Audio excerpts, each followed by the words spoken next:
नमस्कार, मैं भराज और आप देख रहे हैं आपकी सभा। अभी का जो दौर है, आध्यात्म और धर्म के बीच कई तरह की परिभाषाएं दी जाती है। धर्म को लेकर अलग परिभाषा, अध्यात्म को लेकर अलग परिभाषा। आज जिस जगह पर हम लोग खड़े हैं, लोकेशन अगर आपको बताया जाए तो गिरिडीह के साईं मंदिर में हम खड़े हैं। बरमसिया रोड में यह साईं मंदिर है। अगर अब बात करें तो पूरे गिरिडीह में और यूँ कहें तो पूरे झारखंड में यह जगह विख्यात है, क्योंकि जब यह आप यहाँ पहुँचेंगे तो आपको सनातन धर्म से जुड़ी तमाम देवी देवताओं की मूर्तियाँ मिलेगी। अलग अलग निर्माण यहाँ हुआ है।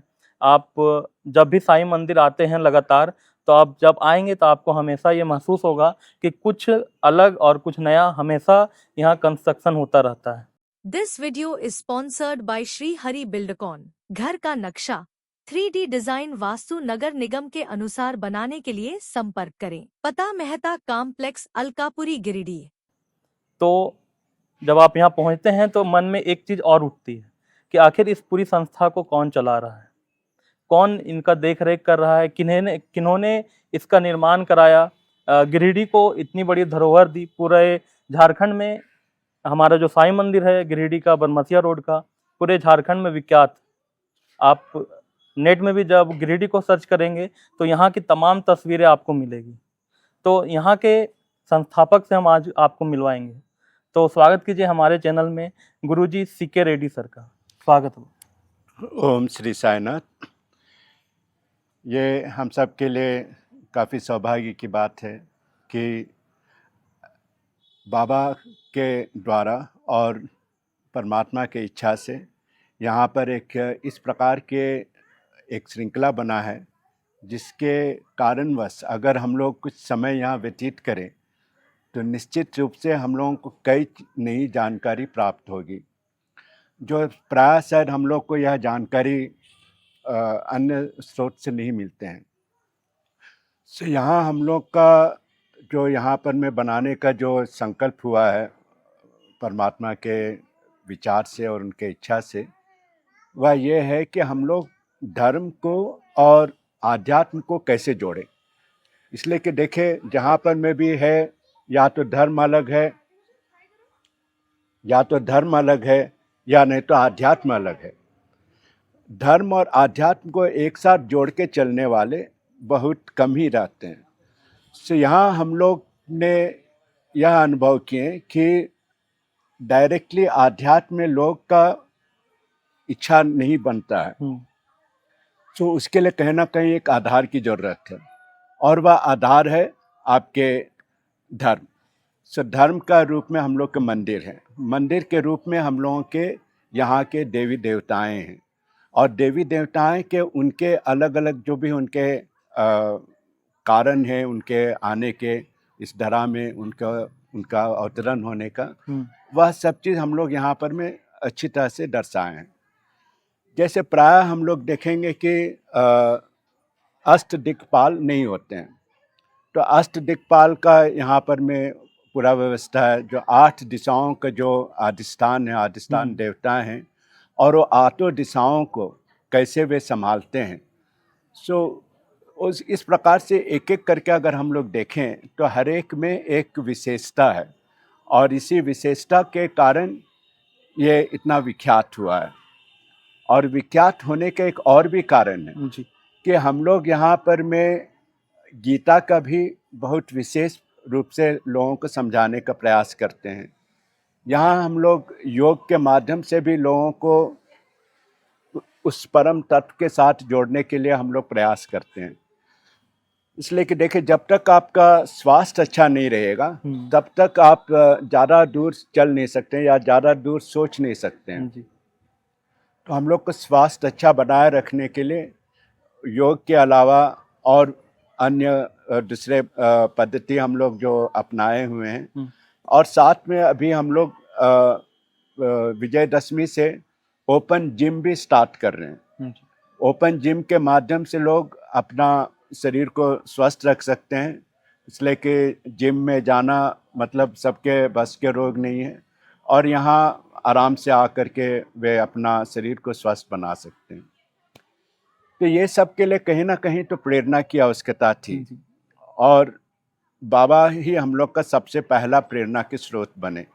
और उसके बाद बाबा ने हम लोगों को अलग अलग देवी देवताओं को उनके सामने, उनके पास आने के पूर्व वे चाहते थे कि अलग देवी देवताएं बने, जिससे कि लोग सभी देवी देवताओं को प्रणाम करते हुए अंत में उनके पास आए, जिससे कि आप अपने आप को वहाँ तक पहुँचते पहुँचते बहुत हद तक आप शुद्ध कर चुके होंगे।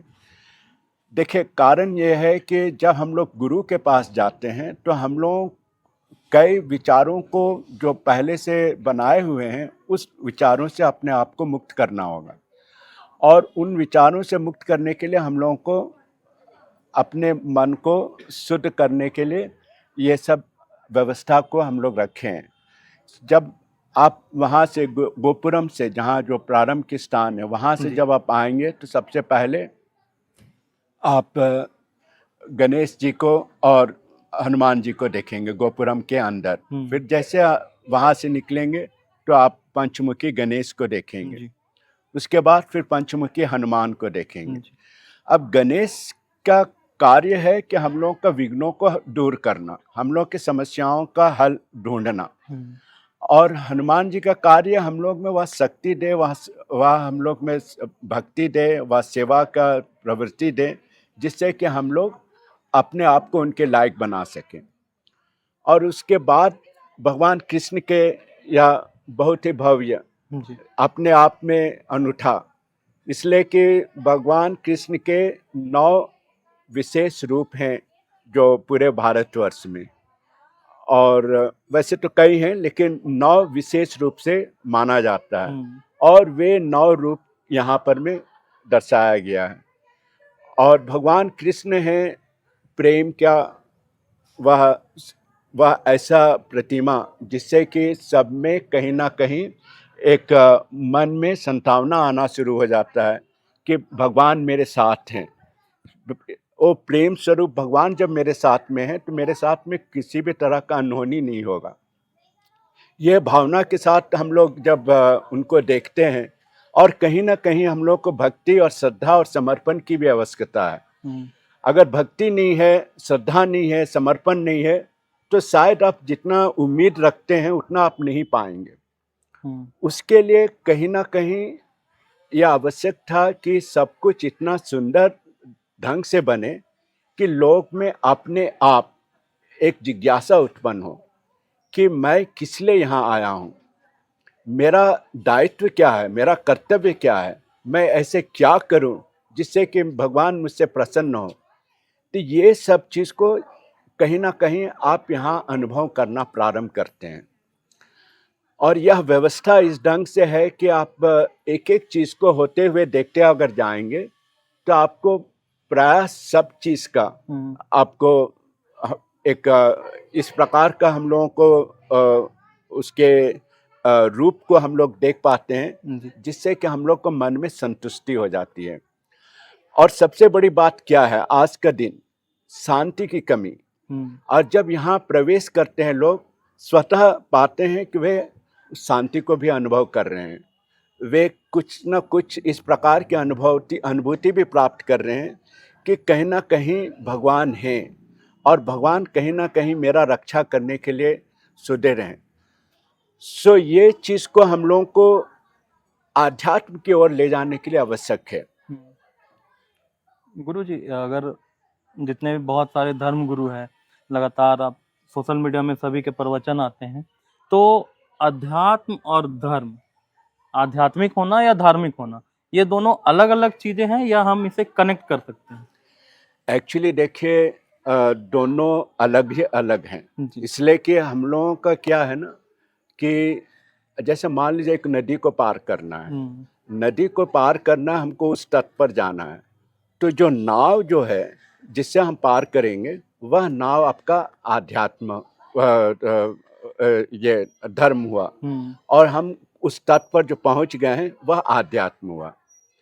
इसी प्रकार से अगर हम लोग चावल के दाना को देखें, उसके ऊपर का जो हिस्सा है वह हिस्सा है हम लोगों को आध्यात्म में ले जाने के लिए उसको रक्षा कर रहा है। देखिए, जब तक हम लोग को यह रक्षा कवच नहीं मिलेगा, हम लोग आध्यात्म में प्रवेश नहीं कर सकते हैं। और आध्यात्म में ही प्रवेश करना हम सबके लक्ष्य हैं। हम सबका जीवन जो भगवान ने हम लोगों को प्रदान किए हैं, वो आध्यात्म की ओर जाने के लिए। लेकिन यह सरल नहीं है, और चूंकि यह सरल नहीं है, एक सहारा की जरूरत है और एक आधार की जरूरत है, एक अवलंबन की जरूरत है, जो कि हम लोग को धर्म के रूप में हम लोग को प्राप्त होती है। और यह धर्म इसीलिए बहुत आवश्यक है।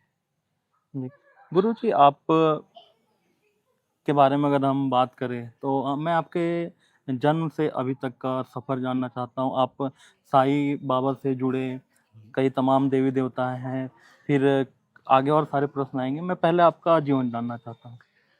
देखिए, एक्चुअली 1950 10 सितंबर में मेरा जन्म हुआ। जी। अभी लगभग 74 साल के हो गए हैं।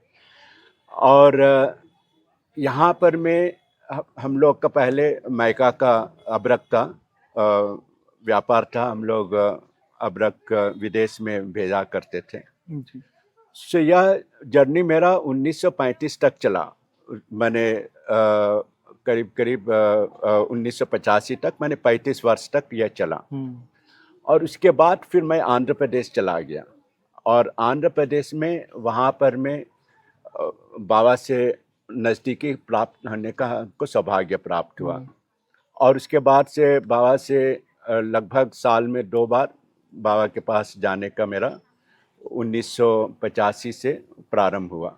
वो कहाँ पे? बाबा शिरडी में, शिरडी के साईं बाबा। जी। तो शिरडी के साईं बाबा ही कहीं ना कहीं मेरे आध्यात्म गुरु वही हैं। लेकिन क्या प्रॉब्लम क्या होता है कि हम लोगों को एक साक्षात गुरु की भी जरूरत होती है। जी। और उस साक्षात गुरु को खोजने के लिए मैं बहुत प्रयास किया, और अंत में बाबा से ही पूछे, बाबा मुझे एक साक्षात गुरु के पास ले जाएं। तब बाबा ने बहुत ही प्रेम के साथ मुझे मुंगेर बिहार स्कूल ऑफ योगा में स्वामी निरंजन आनंद सरस्वती जी से मेरा मुलाकात करवाएं। और फिर मैं स्वामी निरंजन आनंद सरस्वती जी से बहुत ही प्रभावित हुआ, और वे भी पद्म विभूषण प्राप्त किए हुए हैं, और वे आध्यात्म में हर सीढ़ी को वे चढ़ चुके हैं, और परमहंस का उपाधि भी उनके गुरु स्वामी सत्यानंद जी दिए हैं। और स्वामी सत्यानंद जी भी पूरे विश्व में विख्यात हैं, और ख़ास करके सत्यानंद योगा पद्धति के माध्यम से। और वहीं से मैं योग का प्रणाली को समझा, वहाँ ट्रेनिंग लिए, और ट्रेनिंग लेकर के फिर यहाँ पर यह ट्रेनिंग मेरा 2004-05 में हुआ। और उसके बाद यहाँ 2007 से मैं लोगों को योगा सिखलाना शुरू किए। अब जैसे जैसे हम लोग योग के प्रति सजगता दिखला रहे हैं लोगों को, हमने यह अनुभव किए कि लोगों में कुछ भगवान के प्रति या आध्यात्म के प्रति एक जागरूकता उठ रहा है। तो हम सोचे कि क्यों ना इसको हम लोग और विस्तार दें। और भगवान की कृपा, बाबा की कृपा, परमात्मा की कृपा, उन्होंने इस रचना को सामने आप लोगों के सामने ले आए हैं। और आज इसमें कोई दो राय नहीं है कि पूरे झारखंड में एक बहुत ही विशेष उपाधि को प्राप्त किए हुए है यह मंदिर। और यहाँ हमने देखे कि मंदिर में प्रवेश तो लोग करते हैं, लेकिन कहीं ना कहीं एक अपने स्वार्थ के पूर्ति के लिए ही करते हैं। उनको जो आध्यात्म का जो जिज्ञासा होना चाहिए, जितना उसके प्रति उनके जो वहाँ आगे बढ़ने का जो प्रयास होना चाहिए, वह उस चीज़ की भयंकर कमी थी। तो फिर गीता का क्लास वगैरह वगैरह अन्य कई चीज़ मैंने हर प्रतिदिन शाम को लेक्चर क्लास और योगा क्लास वगैरह सब चीज़ रखते गए, जिसमें कि कुछ लोग, कुछ एक छोटा ही समूह हो, उन लोग को आना शुरू किए हैं, और इस ओर आगे बढ़ने के लिए उन लोग में एक प्रवृत्ति भी बनना शुरू हो गया। और यह मैं कहीं ना कहीं मैं सोचता हूँ कि एक अच्छा उपलब्धि है। गुरुजी, जो साईं बाबा हैं, हम्म, उनके बारे में कई तरह की बातें चलती है इंटरनेट पर। हम्म, उनको जोड़ा जाता है कि वो हिंदू नहीं है, मुस्लिम धर्म में के है, कुछ उनका एक नया नाम भी दिया जाता है। तमाम तरह की बातें चलती है। कुछ लोग ये भी बोलते हैं, ये भी मान्यता फैलाई जा रही है कि जो साईं बाबा के ट्रस्ट है वो हिंदू विरोधी है। इन चीज़ों का खंडन आप कैसे करते हैं? इसलिए कि इसमें कहीं पर एक रत्ती भर भी कोई सच्चाई नहीं है। देखिए, कारण क्या है कि हम लोग वेदांत वेदांत से हम लोग हम्म। अपने आप को जोड़ रहे हैं, और वेदांत में जब हम लोग जोड़ते हैं तो हम लोग का हर पशु, हर पक्षी, हर कीड़ा, हर कीटाणु, सभी में आत्मा है। हम्म। तो साईं बाबा जैसे संत के लिए हम लोग को किसी भी तरह का आलोचना करना, ये महा बेवकूफ़ी है लोगों की। और जो भी आलोचना करते हैं, हम्म। मान लीजिए 1 करोड़ में अगर 10 आदमी अगर आलोचना करते हैं तो उस आलोचना का कोई मतलब ही नहीं है, कोई वैल्यू नहीं है। जहाँ 1 करोड़ में 99.99% लोग जो हैं वो जब साईं बाबा को मानते हैं, तो वो 0.01% के लिए हम लोग क्यों अपना दिमाग खराब करें? इस तरह का सवाल करना ही बेहुदापनी है, सच पूछे तो। इसलिए कि आप उस परम तत्व को ही आप माने चोट पहुंचाने का कोशिश कर रहे हैं, जो कि कभी कोई पहुंचा नहीं सकता है। आप बेवकूफ़ी करते हैं, और साथ में क्या है कि लोग अपना टीआरपी बढ़ाने के लिए ये सब चीज़ को सामने ला के रखते हैं। उससे कुछ भी कहीं पर भी कुछ फर्क वहाँ पर नहीं पड़ रहा है। बाबा आप जब आलोचना कर रहे थे और जब आलोचना नहीं कर रहे थे, तो बाबा का जितने लोग वहाँ पर पहुँचते थे उसमें वृद्धि ही हुआ है, उसमें कोई कमी नहीं हुआ है। अभी भी वहाँ पर में पूरे भारतवर्ष में तिरुपति के बाद सबसे अधिक लोग वहाँ पहुँचते हैं। 55,000 लोग प्रतिदिन पहुँचते हैं। गुरुजी, जो युवाओं में हमारा समाज बदला, बहुत सारी टेक्नोलॉजी आई, इसके साथ एक चीज़ और हमारे साथ ऐड होते गया, डिप्रेशन। आज से पुराने जब हम अपने दादाजी के समय की बात करें तो ये शब्द शायद ही कहीं होता होगा बड़े शहरों के लिए, लेकिन आम छोटे शहरों में डिप्रेशन एक बड़ा मुश्किल तत्व बनते जा रहा है युवाओं के लिए। उनको अध्यात्म के माध्यम से कैसे दूर किया जा सकता है? उनको क्या करना चाहिए? देखिए, सबसे बड़ी बात क्या है ना कि आज डिप्रेशन का कारण है स्वार्थ। मेरा इच्छा है यह चीज़ पाने की जी। और इस इच्छा की पूर्ति ना होने के कारण से मैं डिप्रेस्ड होता हूँ। हम लोग अगर आध्यात्म में चले जाएं, या हम लोग अगर वेदांत में चले जाएं, या हम लोग अपने वैदिक परंपरा में चले जाएं, हम लोग को बार बार यही कहा जाता है कि आप अपने स्वार्थ को, अपनी इच्छाओं को सीमित रखें। आपको आपका जो ध्येय होना चाहिए परमात्मा को पाने के लिए। जब आप परमात्मा के प्रति अपना इच्छा को व्यक्त करना शुरू करते हैं, तो आपका अपना इच्छा कम होने लग जाता है। इसलिए कि आपका अपने इच्छा के कारण से जो बीमारी है, डिप्रेशन हो रहा है, या आप मेंटल एगोनी में जा रहे हैं, या एंग्जाइटी में जा रहे हैं, ये सब चीज़ खत्म होने लग जाएगा।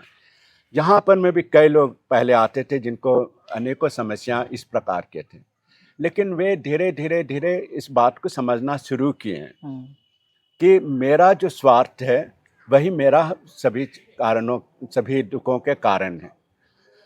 और हम लोग के यहाँ स्पष्ट, हम लोग को आध्यात्म रूप में या वेदांतिक रूप में हम लोग को जो कहा जाता है कि हम लोग के कई जन्म हो चुके हैं, हम लोग के करोड़ों जन्म हुए हैं, और हम लोग के करोड़ों जन्म में हम लोग के संचित कर्म होते आए हैं जी।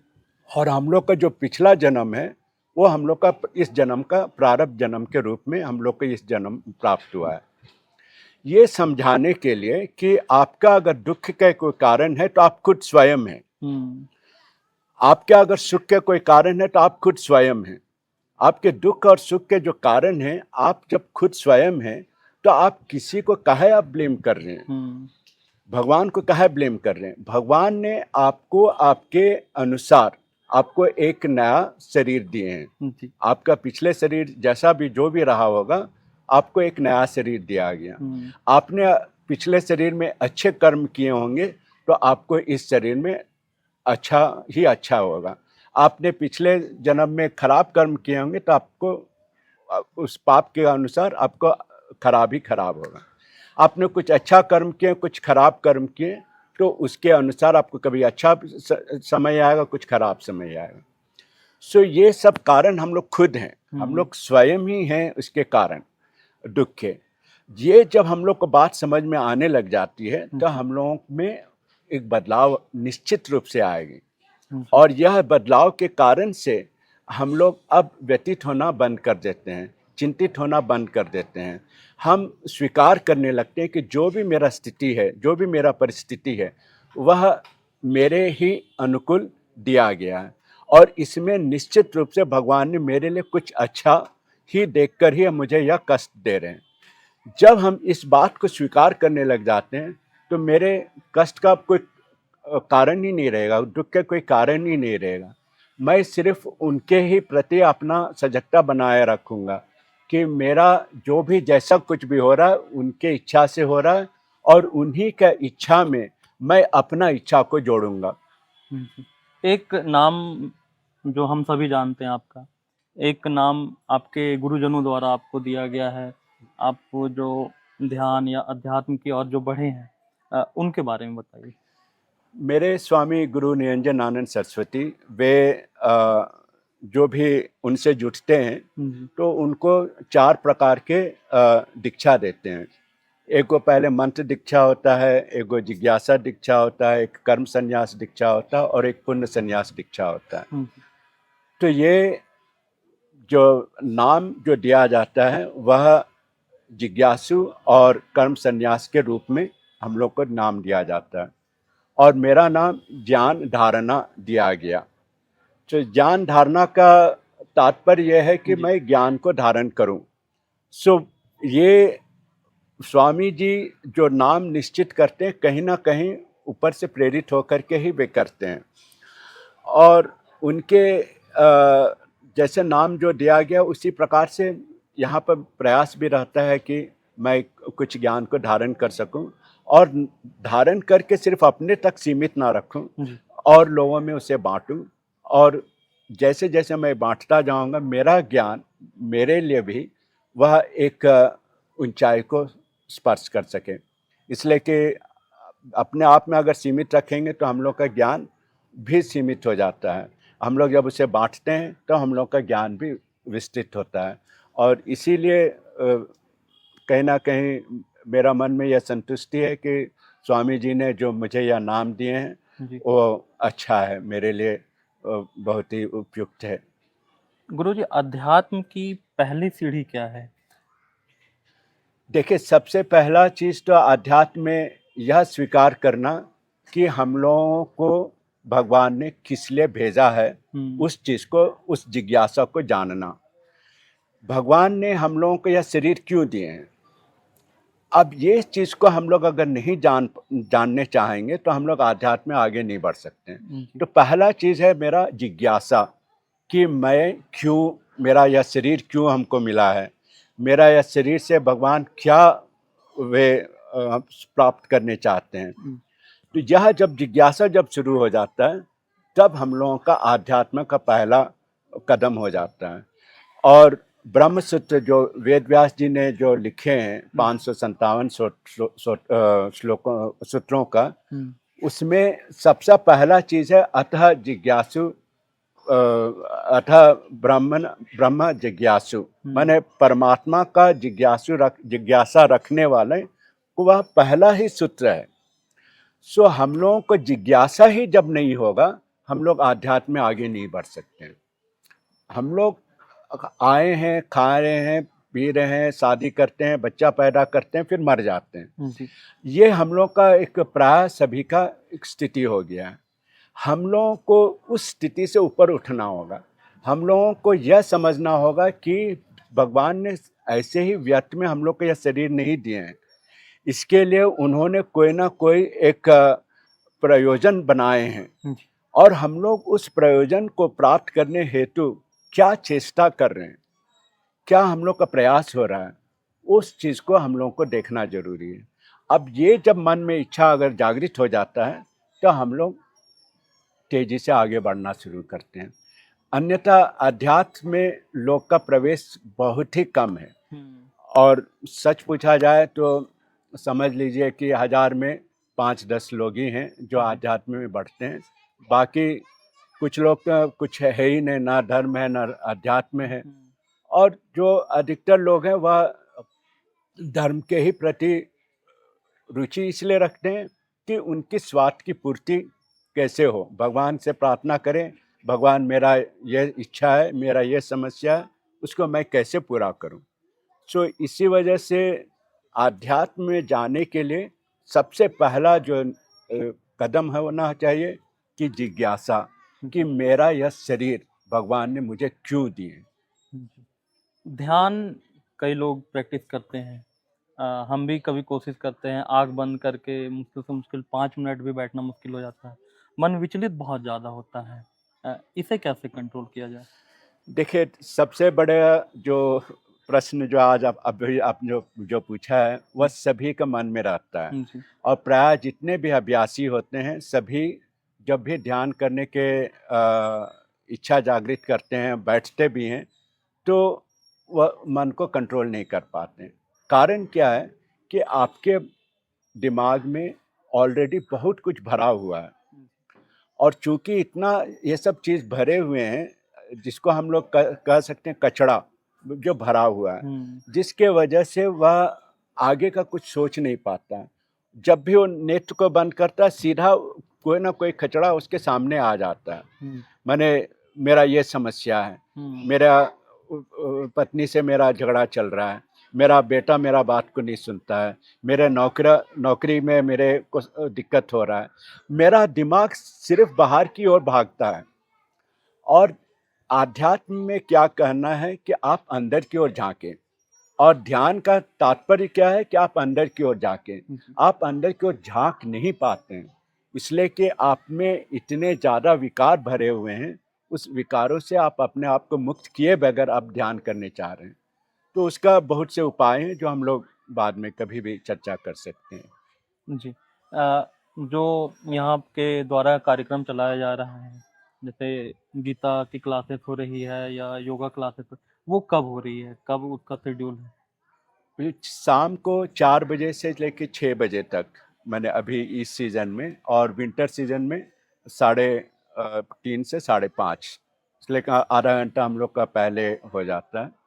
सो ये हम लोग का जो समय है, इसलिए इसको हम लोग चयन किए हैं जी। कि विशेष करके देखिए पुरुष वर्ग जो हैं उन लोगों के पास समय कम रहता है, सो महिला वर्ग में यह संभावना है कि उन लोग समय दे सकें। तो उन लोग क्या है कि खाना बना करके सबको जो भी खिलाना पिलाना है कर करके अपना घर गृहस्थ से फुर्सत हो करके यहाँ पर आराम से 3:30-4 बजे तक आ जा सकते हैं, और 6 बजे तक कोई उनका इमरजेंसी नहीं रहता है खाना बनाने का वगैरह। सो यहाँ 6 बजे तक, ये 4 से 6 इसीलिए हम लोग चयन किए हैं। इसलिए कि देखिए कोई अगर हम लोग कोई मान लीजिए कोई आश्रम में अगर रह रहे हैं, तो वहाँ आश्रम में आपको उसके अनुसार ही आपको वहाँ रहना होगा। चाहे 1 हफ्ता के लिए जा रहे हो, 1 महीना के लिए जा रहे हो, या 2 दिन के लिए जा रहे हो, आपको अपने आश्रम के समय के अनुसार ही आपको वहाँ पर रहना होगा। यहाँ वह संभावना नहीं है। यहाँ एक खुला जगह है, खुला जगह है, यहाँ पर मैं सभी लोगों के लिए खुला है, लेकिन महिला लोगों में एक संभावना है कि उन लोग इस समय को उपयोग कर सकें, इसीलिए हम लोग ये समय का चयन किए। और सुबह क्या है कि सुबह 4 बजे से ही 4:30 बजे से ही बाबा के और पूरे बाकी मंदिर का साफ सफाई वगैरह करना, और वो सब चीज़ होते होते पूरा कार्यक्रम हवन वगैरह होते होते करीब करीब 9:30-10 बज जाता है। तो इसीलिए सुबह का समय उपयुक्त नहीं है, सो इसीलिए हम लोग ये समय का चयन किए। जी। आज हमारे साथ जुड़े थे गुरुजी साई मंदिर जो गिरिडीह है वहाँ के। बहुत बहुत धन्यवाद गुरुजी हमारे साथ जुड़ने के लिए। और आज कई सारी चर्चाएं कई विषयों पर हुआ, साईं मंदिर से जुड़ा हुआ, अध्यात्म धर्म से जुड़ा हुआ। हम एक दिन कोशिश करेंगे गुरुजी के साथ फिर जुड़ने का, और उस दिन हम ध्यान के बारे में गुरुजी से बात करेंगे। तो गुरुजी, आपका फिर से बहुत बहुत धन्यवाद। बहुत बहुत धन्यवाद। आप लोग आए और आप लोग समय दिए और रुचि लेकर के सुने भी, और यह विश्वास है कि आप लोग का यह प्रयास से कुछ और लोग यहाँ पर में जुटने के लिए अपने आप को तैयार कर पाएंगे। और जैसे आपने कहा कि ध्यान के बारे में हम लोग को बहुत विस्तार से इसके बारे में बात करना है, और आध्यात्म का भी हमने सिर्फ शुरुआत किए हैं, सिर्फ एक झलक ही बात किए हैं, लेकिन अध्यात्म में भी और गहराई में हम लोग को जाना होगा। सो जब भी आप लोगों के लिए समय उपयुक्त हो, आप लोग यहाँ पर आप लोग का स्वागत है, और आप लोग इसी प्रकार से आप लोग सभी लोगों के लिए प्रेरणा का स्रोत बने, यही भावना और प्रार्थना के साथ बाबा से कि सभी को मंगल करें, सभी का कल्याण हो, सबको सुख शांति समृद्धि और अच्छे स्वास्थ्य की प्राप्ति हो, और सभी में परम तत्व परमात्मा को पाने की जिज्ञासा हो, और उसके लिए प्रयास, उपयुक्त प्रयास भी हो। ओम शांति शांति शांति। हरि ओम।